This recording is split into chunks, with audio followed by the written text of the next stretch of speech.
Hi everyone. तो अपना चल रहा है कॉमर्शियल मैथमेटिक्स एंड स्टैटिस्टिक्स। अब हम लोग देख रहे हैं यहाँ पे प्रोबेबिलिटी और ये इसका पार्ट 1 होने वाला है। तो चलो फिर क्लास शुरू करते हैं आज का। तो पहले हम लोग थोड़ा इसका इंट्रोडक्शन देख लेते हैं कि प्रोबेबिलिटी क्या है और कुछ बेसिक टर्म्स वगैरह भी देख लेते हैं जिससे कॉन्सेप्ट वगैरह हम लोगों को समझ में आ जाए। तो देखो प्रोबेबिलिटी क्या बोल रहा है, यहाँ पे बोल रहा है कि it is a major of the likelihood of occurrence of chance events. इसका बोलने का मतलब ये है कि पहला बात तो प्रोबेबिलिटी मतलब होता है संभावना, किसी भी इवेंट का होने का संभावना कितना परसेंट है वो हम लोग यहाँ पे प्रोबेबिलिटी में देखते हैं। ठीक, जैसे कि बोल रहे हैं यहाँ पे major, it is a major of the likelihood, मतलब कितना हो सकता है occurrence of chance events. Chance event मतलब समझ ही रहा है, कोई भी चीज, जैसे कि तुम कॉइन फेंका एक, ठीक है, कॉइन को उछाला तो उस कॉइन में हेड भी आ सकता है, टेल भी आ सकता है। तो ये क्या है, एक चांस इवेंट्स है, कुछ भी हो सकता है। चलो ठीक है, तो आगे कुछ बेसिक टर्म्स वगैरह देखो यहाँ पे। सबसे पहले हम लोगों को दे रखा है रैंडम एक्सपेरिमेंट। ये क्या है, it is an experiment which when performed repeatedly under essentially identical condition does not necessarily yield the same result. अब कॉइन है, तुम उसको पहले बार फेंकेगा, एक उछालेगा, टॉस करेगा तो हेड भी आ सकता है, दूसरा बार करेगा तो फिर से हेड आ सकता है, फिर टेल भी आ सकता है, कुछ भी आ सकता है। तो यहाँ पे क्या है कि ये जो तुम्हारा क्या, ये एक्सपेरिमेंट है, जब इसको तुम करता है तो जरूरी नहीं है कि सेम रिजल्ट आए, अलग अलग रिजल्ट भी इसमें आ सकता है। तो उसी चीज को हम लोग यहाँ पर रैंडम एक्सपेरिमेंट का नाम दे रहे हैं। और जैसे कि डाई, डाई मतलब जो हम लोग लूडो खेलता है तो उसके अंदर जो डाई बना हुआ रहता है जिसमें 1 2 3 4 5 6 लिखा हुआ रहता है, तो उसमें से कुछ भी आ सकता है। तुम देखा ही है, तुम लूडो खेला खेलाइए, कुछ भी नंबर वहां पे आ सकता है। तो ये भी अपना एक रैंडम एक्सपेरिमेंट और प्रोबेबिलिटी में ये भी एक प्रोबेबिलिटी ही है, समझ रहा है, क्योंकि कुछ भी आ सकता है यहाँ पे। तो वही कहानी है। चलो आगे बढ़ते हैं। आगे देखो कुछ बेसिक टर्म्स वगैरह और भी दे रखा है। Trial, what is trial? Any particular performance of a random experiment is called trial. कोई भी पर्टिकुलर परफॉर्मेंस तुम कर रहे हो और फिर रैंडम एक्सपेरिमेंट जो कि रैंडम है, उसका कुछ भी आंसर आ सकता है, कुछ भी आ सकता है उसमें, तो उसी को हम लोग यहाँ पे ट्रायल बोल रहे हैं। चलो ठीक है, next sample point. Sample point क्या है? Each of the possible outcomes of a random experiment is called sample points. जैसे कि तुम एक कोइन को उछाला तो क्या आ सकता है, या तो हेड या फिर टेल। तो ये क्या हो गया, इसका सैंपल स्पेस, मतलब जितना भी जो जो चीज आ सकता है वो उसका सैंपल स्पेस बन जाता है। जैसे कि एक डाई है तो उसमें 1 2 3 4 5 6 ये सब सारा आ सकता है। चलो ठीक, नेक्स्ट है, ये तो सैंपल पॉइंट था। अब दिया है हमें sample space, the set of all possible outcomes of a random experiment constitutes the sample space, it is denoted by this. तो वही कहानी है जो हमें भी बताया था, बस इसको तुमको डेनोट करना पड़ेगा एस से। और ये जो इस तरीके से ये जो सेट का सिंबल होता है, इसके अंदर सारा जो भी इसका आउटकम है वो तुमको लिखना है। तो इसी को हम लोग यहाँ पे सैंपल स्पेस का नाम दे रहे हैं। नेक्स्ट है events. An event is a result of a random experiment. An event is a result of a random experiment. ठीक है, इवेंट मतलब क्या है, रिजल्ट किस चीज का, रैंडम एक्सपेरिमेंट का, जो तुम यहाँ पे किया है, कॉइन को टॉस किया, डाई को उछाला, तो ये सब।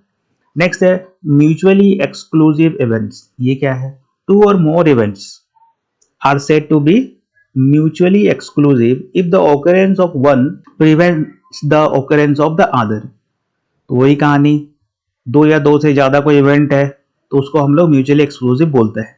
और होता क्या है कि अगर मान लो पहला वाला रिजल्ट हुआ तो दूसरा नहीं होगा, दूसरा अगर हुआ तो पहला नहीं होगा। तो इसी चीज को हम लोग यहाँ पे म्यूचुअली एक्सक्लूसिव इवेंट्स बोल रहे हैं। आगे देखो क्या लिखा हुआ है, यहाँ पे लिखा है कि equally likely events, equally likely events, outcomes of trials. Trials मतलब जो रैंडम एक्सपेरिमेंट तुम करता है, the outcomes of trials are said to be equally likely if there is no reason to expect one in preference of the other। तो जो result है ना वो तो कुछ भी हो सकता है, वहां पे तो देखो किसी का चलने वाला है नहीं, तो कोई प्रेफरेंस नहीं है वहां पे। अब बिना किसी चीटिंग के तुम अगर एक टॉस को उछाला तो उसमें तो कुछ भी पॉसिबल है ना, हेड भी पॉसिबल है, टेल भी पॉसिबल है। तो ये हो गया तुम्हारा इक्वली लाइकली इवेंट्स, जिसमें कोई प्रेफरेंस नहीं है, कुछ भी हो सकता है। चलो ठीक है, next independent events. Two or more events are said to be independent if the happening or non happening of an event is not affected by the knowledge concerning the occurrence or non-occurrence of any one of the remaining events. Independent event है। अब जैसे कि ये भी तो independent ही है, या तो हेड होगा या फिर टेल होगा, ठीक है। अगर पहला वाला हुआ तो दूसरा नहीं होगा, दूसरा हुआ तो पहला वाला नहीं होगा। तो सेम वही कहानी है ये भी, इसमें कुछ भी नहीं है। डेफिनेशन वगैरह देख लेना, एग्जाम में पूछता है सब। अब हम लोग थोड़ा सा न्यूमेरिकल वाला पार्ट देख लेते हैं। Find the probability of getting a head by tossing an unbiased coin. Unbiased मतलब कोई चीटिंग नहीं हो रहा, जो कॉइन है वो सही है, कोई चीटिंग नहीं हो रहा, अनवाइज कॉइन, ठीक है। क्या प्रोबेबिलिटी है कि हेड है? तुम जब एक कॉइन को टॉस करेगा तो क्या प्रोबेबिलिटी है कि हेड है? टोटल पॉसिबल केसेस क्या है? पॉसिबल केसेस मतलब क्या क्या आ सकता है, या तो हेड या फिर टेल। तो पॉसिबल केस तो दो ही है। तुमको चाहिए क्या? तुमको तो हेड चाहिए। अब यहाँ पे हेड कितना दिख रहा है? हेड तो एक ही दिख रहा है, तो ये रहा। तुमको जो चाहिए वो तुम्हारे लिए क्या है? वो है तुम्हारे लिए फेवरेबल केसेस। और टोटल केस मतलब जो भी चीज आ सकता है वो करने से, ठीक। टोटल ऑल पॉसिबल केसेस, तो यहाँ पे दो है। अब तुमको प्रोबेबिलिटी चाहिए क्या चीज का? हेड का। तो फॉर्मूला यहाँ पे दिख रहा है तुमको। ऊपर तुमको लिखना है फेवरेबल केसेस, नीचे लिखना है ऑल पॉसिबल केसेस। और ये जो फेवरेबल है इसको एम से हम लोग डिनोट करता है और इसको एन से। तो लिख डालो, ऊपर में तो 1 होगा क्योंकि जो फेवरेबल है वो 1 ही दिख रहा है यहाँ पे, और टोटल जो केस है वहां पे 2 है। तो मिल गया तुमको 1/2। खत्म। चलो आगे बढ़ो। What is the probability of getting even points? Even points by throwing a die. अब एक डाई को फेंका तुम, वही लूडो वाला, तो क्या क्या आ सकता है? ये सारा आ सकता है, 1 से लेके 6 तक आ सकता है। तो टोटल यहाँ पे पॉसिबल केस कितना हो गया? 6। अब तुमको चाहिए क्या? तुमको तो चाहिए इवन पॉइंट्स। इवन पॉइंट्स मतलब तुम्हारा जो फेवरेबल जो चीजें हैं वो क्या है? Even points. अब यहाँ पे देखो इवन कौन कौन सा दिख रहा है? एक 2 है, 4 है, 6 है। मतलब टोटल जो फेवरेबल केस है वो कितना है? 3 है। तो बैठा दो फॉर्मूला के अंदर, m/n = 3/6। इसको काटेगा तो 1/2 मिलेगा। आगे देखो, आगे क्या बोलता है? आगे बोल रहा है कि what is the probability of getting a number more than 4 in a single die of an unbiased die. तो सेम वही कहानी है कि तुम एक कॉइन में क्या क्या आ सकता है? 1 2 3 4 5 और 6, यही आ सकता है, यही पॉसिबल केसेस है, ठीक है। अब इसको क्या चाहिए? मोर देन 4 चाहिए। तो मोर देन 4 में तो एक 5 है और दूसरा 6 है। टोटल केस कितना है? 6 है। और तुम्हारा जो फेवरेबल है वो 2 है। तो यहाँ से क्या हो जाएगा? 2/6, और इसको तुम काटेगा तो क्या मिलेगा? 1/3। आगे देखो, आगे तुमको क्या बोल रहा है? बोल रहा है describe the sample space obtained by throwing 2 die simultaneously. तो एक साथ अगर तुम 2 डाई फेंका एक साथ, तो क्या क्या पॉसिबल आउटकम्स हो सकता है उसको एक सैंपल स्पेस में लिख के बताओ, ऐसा बोल रहा है तुम, ठीक है। एक साथ तुम 2 डाई फेंका है तो दोनों में 1 आ सकता है, 1 2 1 3 1 4 1 5 1 6, ठीक। वैसे ही 2 1 करते करते जाओ, ठीक है। ऐसे तुमको सारा तुमको यहां तक मिलेगा टोटल। और ये जो कितना है? ये टोटल 36 है। टोटल 36 इसका आउटकम हो सकता है। अब आगे पढ़ो। Hence, find the probability of getting a total of 8 points by throwing 2 die. अब इसको चाहिए कि कहाँ पे टोटल 8 पॉइंट्स बन रहा है दोनों को मिला के। अब जैसे कि यहाँ पे देखो 1 + 6 3 होता है, तो 8 तो बना नहीं, तो तुमको 8 चाहिए, 8। तो यहाँ पे देखो 6 + 2 8 होता है, एक मिल गया। 5 + 3 8, 4 + 4 8, फिर 5 + 3 8 और 6 + 2 8, 1 2 3 4 5। तो आ जाओ बैठा दो, 5/36, यही है आंसर फाइनल, खत्म। What is the probability of obtaining a total of 9 points by throwing 2 die simultaneously. Same question है, बस यहाँ पे लोगों को 9 पॉइंट्स चाहिए। कितना? 9 चाहिए। खोजो यहाँ पे 9 कितना, कहाँ दिख रहा है तुमको? ये रहा 9 9 9 और 9, 1 2 3 4, तो 4/36 1/9 हो गया। आगे देखो, 2 unbiased dice are thrown, find the probability that the sum of the faces is not less than 10। से कम नहीं होना चाहिए, समझ रहे हैं? 10 से कम नहीं होना चाहिए, 10 हो जाए या फिर 10 के ऊपर हो जाए, वो चीजें लोगों को चाहिए, ठीक है। सेम कहानी है, 2 अनवाइज डाई फेंका है तुम एक साथ, उसमें ये सारा रिजल्ट आ सकता है। अब इसको चाहिए कि जहां पे हमको टोटल जो फेसेस है वो 10 से ज्यादा चाहिए, 10 या 10 से ज्यादा चाहिए, 10 से कम नहीं होना चाहिए। तो जितना भी 10 या 10 के ऊपर उसको उठा लो। तो यहाँ देखो 6 और 3 9 ही होता है, तो एक ये हो जाएगा 10, ये होगा 11 10, फिर 12 11 10, मतलब 1 2 3 4 5 6, तो 6/36 1/6। आगे देखते हैं। आगे देखो क्वेश्चन में तुमको बोल रहा है कि write down the sample space obtained by throwing 3 coins simultaneously. अब हुआ क्या है कि तुमको सैंपल स्पेस बनाना है जिसके अंदर सारा आउटकम्स वगैरह लिखा जाता है, और क्या चाहिए इन लोगों को, बाय थ्रोइंग 3 कॉइन्स, एक साथ तुम 3 कॉइन फेंक दिया हवा में, टॉस कर दिया, तो क्या क्या रिजल्ट हो सकता है तीनों में। तो सबसे पहले देखो ये रहा, तीनों में हेड आ सकता है, हेड हेड, टेल आ सकता है, ये नेक्स्ट नेक्स्ट। तो इस तरीके से ये सारा चीज हो सकता है। और यहाँ पे तुमको कितना टोटल आउटकम्स मिला, तो ये एक सैंपल स्पेस है जो इसमें तुमको बनाना है। 3 कोइन अगर टॉस करा जाए तो क्या हो सकता है, ठीक। तो इसको देख लेना, ये इस टाइप का क्वेश्चन बहुत पूछता है एग्जाम के अंदर। An urn contains 5 white, 6 black balls, 2 balls are drawn, what is the probability both are white। अब देखो यहाँ पे ये थोड़ा सा अलग क्वेश्चन है, ठीक है। अब ये अलग क्वेश्चन है, कोई एक बास्केट है समझ जाओ, इसके अंदर 5 टू व्हाइट बॉल है, 6 टू ब्लैक बॉल है, ठीक। टोटल कितना हो गया, 11, टोटल 11 बॉल्स हो गया। अब इस 11 में से इस ये जो बकेट है समझ जाओ, इसके अंदर तुम हाथ डाला और 2 ठो निकाल के लेके आ गया, कोई भी, तुमको मालूम नहीं है क्या निकाला है तुम, 2 तुम निकाल के लेके आ गया। अब तुमसे पूछ रहे क्वेश्चन कि बताओ क्या प्रोबेबिलिटी है कि दोनों का दोनों व्हाइट ही मिले।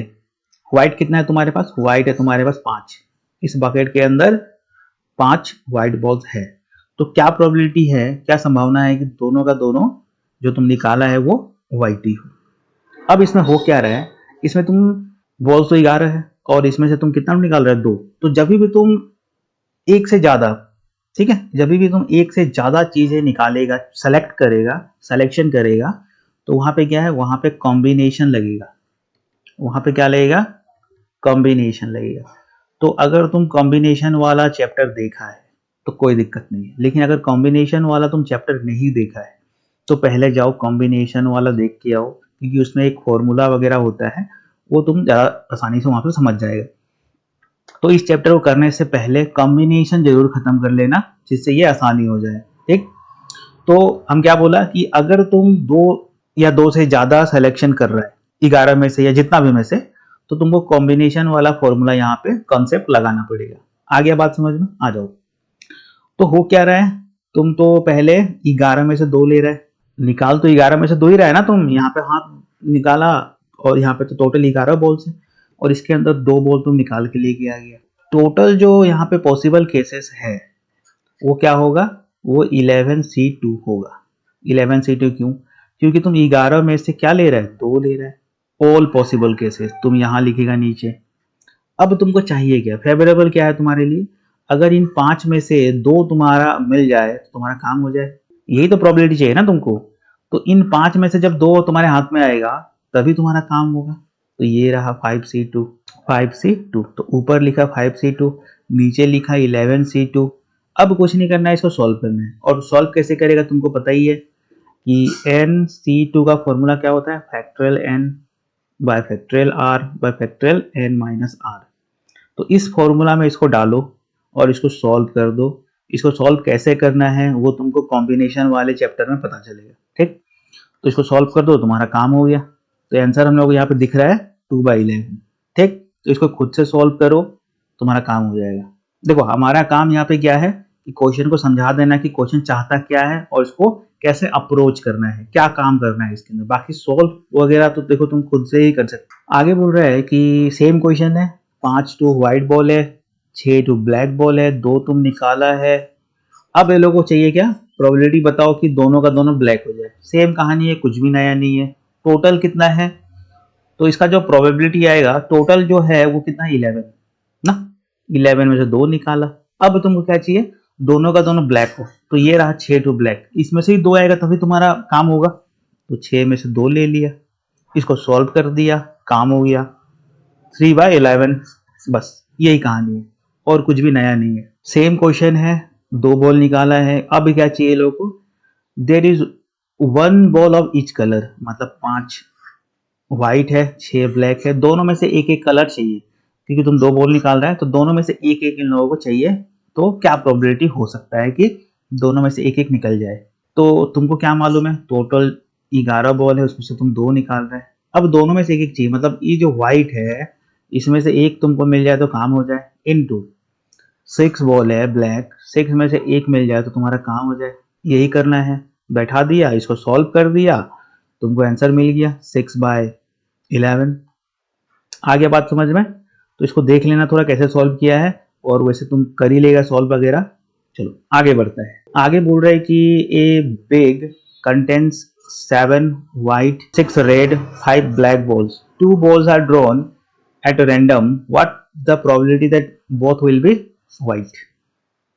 Both white. तो सबसे पहले पता करो कि टोटल बॉल कितना है इस बैग के अंदर। तो 7, 12, ठीक है, 7 और 6, तो टोटल हो गया तुम्हारा 18। ठीक है, इन तीनों को जब तुम मिलाया तो टोटल जो बॉल्स तुमको मिला वो कितना मिला? 18 मिला। अब 18 में से तुम कितना निकाल रहा है? 2 निकाल रहा है। अब तुमको क्या चाहिए? तुमको चाहिए कि दोनों सबका जो दोनों तुम निकाल रहे हो वो व्हाइट हो जाए। अब व्हाइट देखो कितना बॉल है? 7 है। तो 7 में से अगर 2 तुम्हारे हाथ में आ जाए, इन 7 में से 2 तुम्हारे हाथ में आ जाए तो तुम्हारा काम हो जाएगा। इसी चीज का प्रोबेबिलिटी निकाल रहा है ना। तो वही देखो ना कि व्हाइट बॉल कितना है। व्हाइट बॉल तो 7 है, 7 में से 2 आ गया तो मिल गया। तो इसको सॉल्व कर लो, तुम्हारा काम हो गया। यहाँ पे देखो सॉल्व वगैरह किया है, 21/153। आया बात समझ में? अब आगे बढ़ो। आगे देखो क्वेश्चन में क्या बोलता है।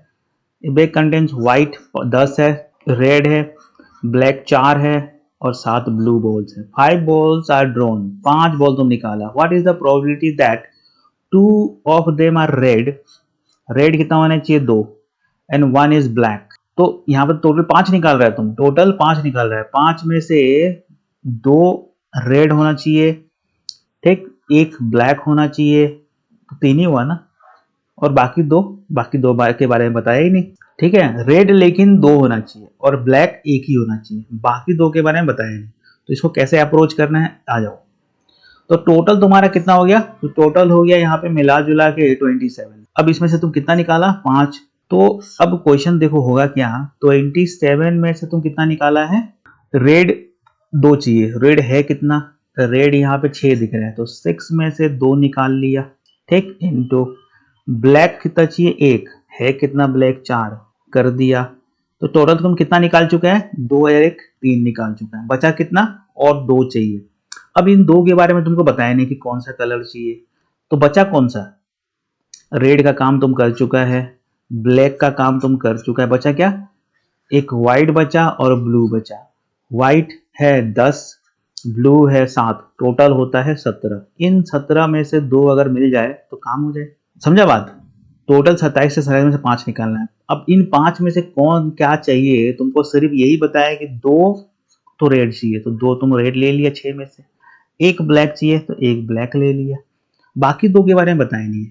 इसका मतलब ये है कि बाकी 2 जो है वो इनमें से कोई भी आ जाए, इनमें से 2 आ जाए तो काम हो जाएगा, या तो रेड ब्लू। तो टोटल 17 कर दो, 17 में से 2 ले लो, काम हो जाएगा। तो ये करना है इसको अप्रोच, समझ रहा है?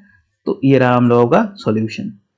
इसको तुम चाहे तो सॉल्व भी कर लो, समझ रहे हैं, और सॉल्व करने तुमको आता है। आगे देखो क्या बोलता है। What is the probability that a leap year selected at random will contains 53 Sunday?